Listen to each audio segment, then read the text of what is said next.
I've been thankful to be a pediatrician as opposed to an adult doctor through this because our population of patients has been so much less affected by COVID.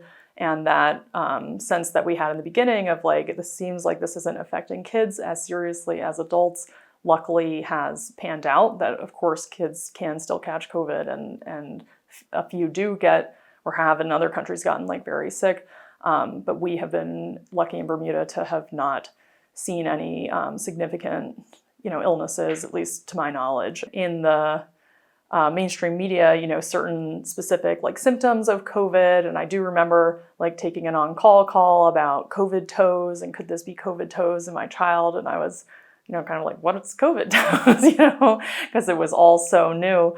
But finding out that some of those like concerning symptoms that parents might have worried about in the beginning, of course, are quite rare. And COVID in our patients has been difficult to distinguish from other colds and viruses, which is why it's been important to like test any little infectious symptom all along the way. What do you want to say to parents who have kids in that age group for the 12 to 15-year-olds about the safety and efficacy of having them vaccinated? This week, that was just the last of the first doses of the Pfizer vaccine. I was really impressed to see.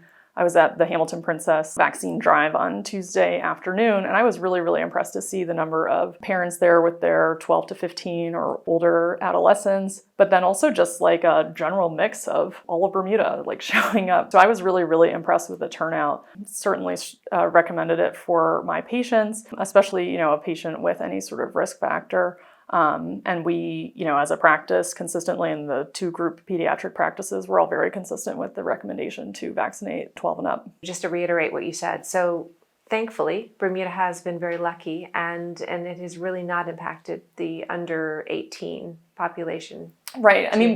We certainly have had plenty of patients that tested positive, but thankfully, yes, we've seen, again, speaking for myself, patients that I'm aware of that I have seen my own patients, et cetera, had, like viral syndrome type symptoms, similar to a cold or a bad flu. And so we've been lucky to not see any of the, more serious, though rare, like multi-system inflammatory disorder and things like that, that you hear about with COVID.